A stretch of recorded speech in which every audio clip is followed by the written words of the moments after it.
Hey, everybody, thank you so much for joining me for another episode of 10 Minute Tuesday. If you have not already, please like, share, and subscribe. On today's episode of 10 Minute Tuesday, I have Nisar on here. Nisar, what's going on, man? Hey, what's going on? Not too much, not too much. So, we've done a number of 10 Minute Tuesdays, so let's go ahead and hop into it. If you could, go ahead and introduce yourself. Yeah, of course. Yeah. So my name is Nisar Ahmed. I work as a lead decision scientist at CVS Health. I've been in analytics field for a while. I'd say over the last 8 or some odd years, I've really focused in on Tableau. And so I also do some teaching. I work at, other educational institutions as well, teach data analytics and Tableau. So I kind of really love doing that. I've also started a YouTube channel where I kind of offer some of my Tableau training, and I also have a podcast, the Data Nerd podcast. So that's a little bit about me and what I'm doing. Awesome. So, doing a number of things. You're working, you got content, you're training, you're connecting with people, but at certain points, you had to actually get your start into data. So, what compels you to get into data to begin with? Yeah, I love that question.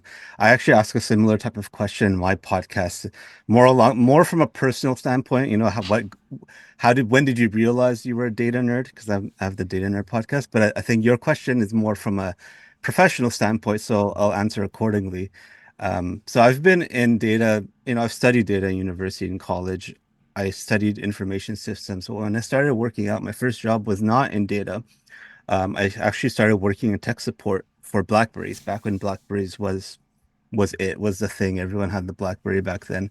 It was a good experience, but at that time, working in sort of a call center environment, it wasn't necessarily what I was looking for. But my manager at that time was very supportive in my ambition in getting into data analytics. And so he gave me some side projects, had me shadow some analysts, had me work on some projects that allowed me to get some of that experience. And then when an internal job posting came out within the call center, I was able to apply and really get my foot in the door. That's kind of how I broke into analytics.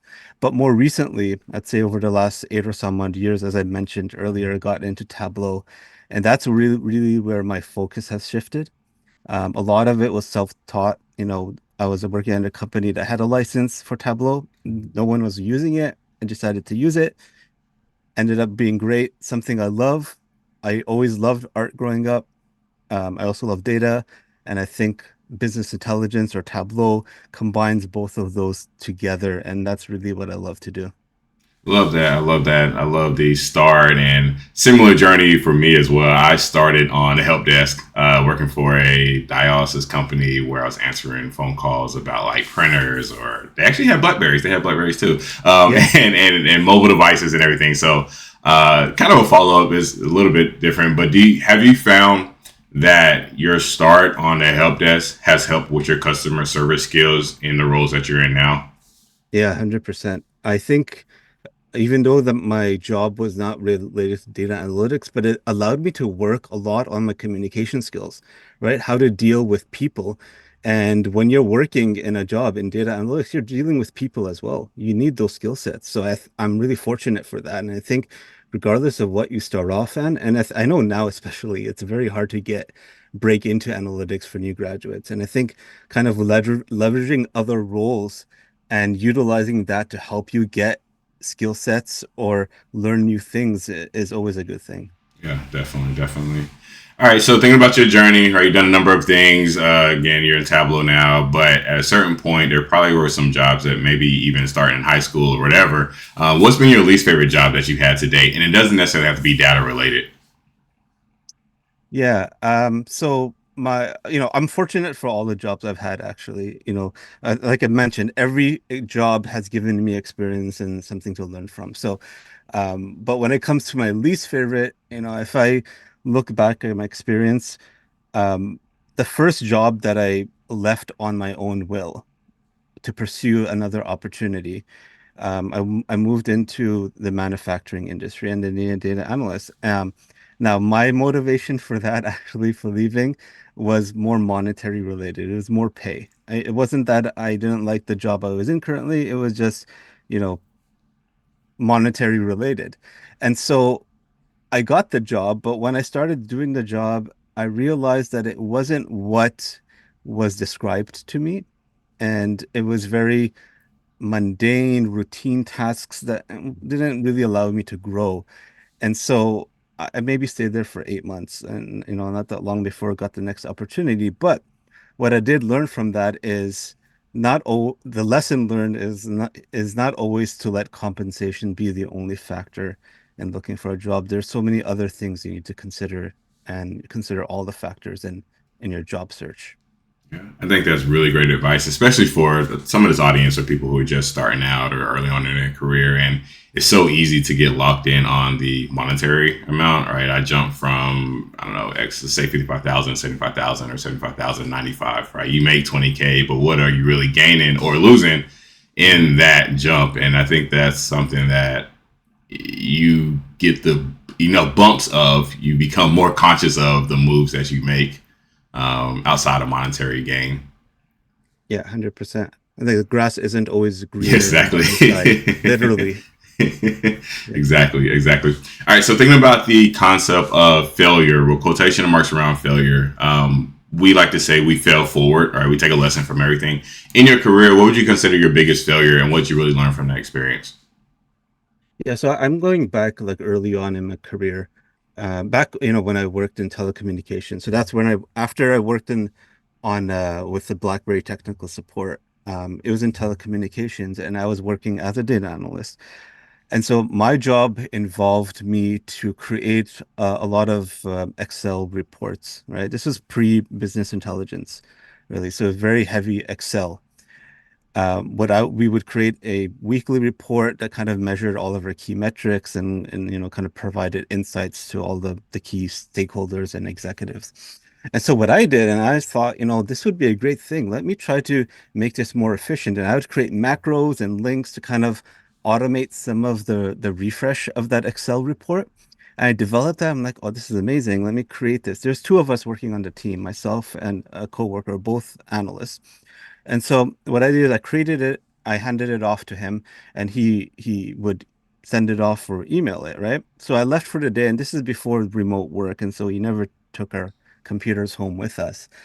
Um, Came back the next day, my manager pulled me aside and said he opened the report and it wasn't updated. I was like, I was confused.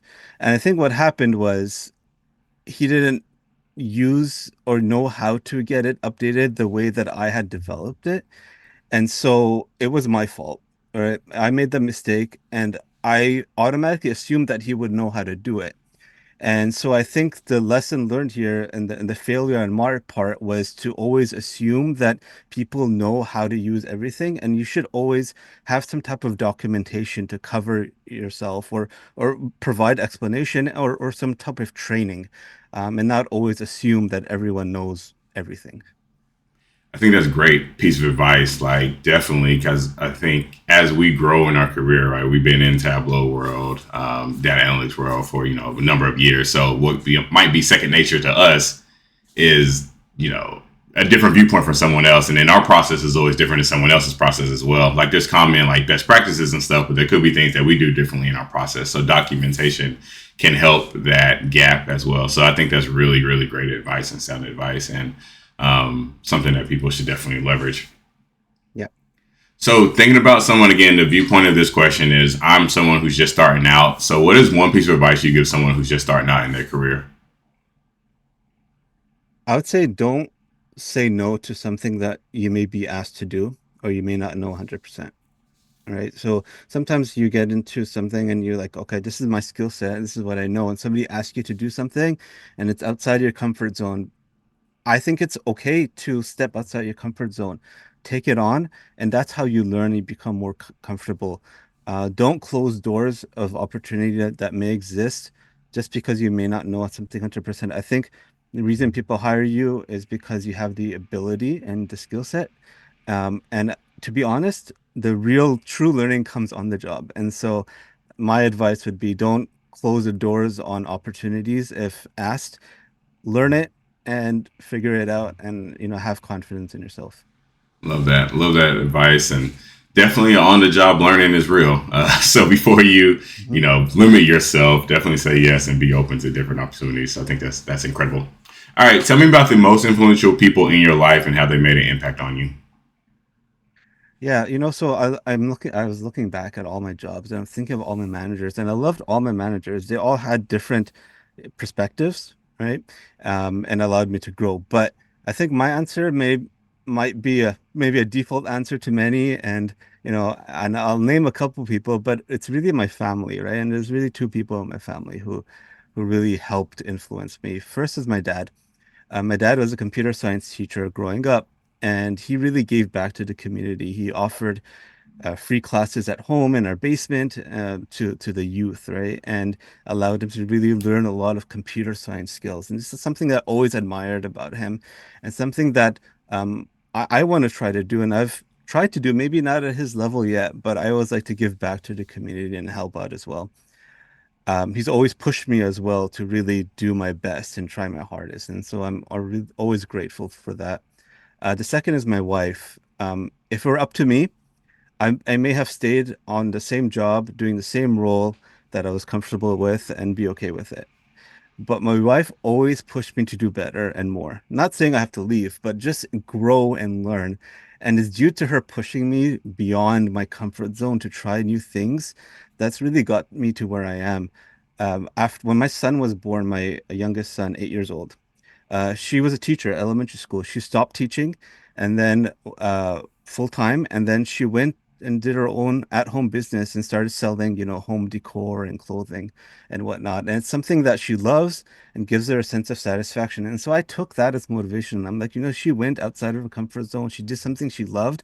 Let me do something. And that's kind of what I've been trying to do, whether it be teaching, starting a YouTube channel, podcast, or whatnot. So, those are the two people in my life that are the most influential.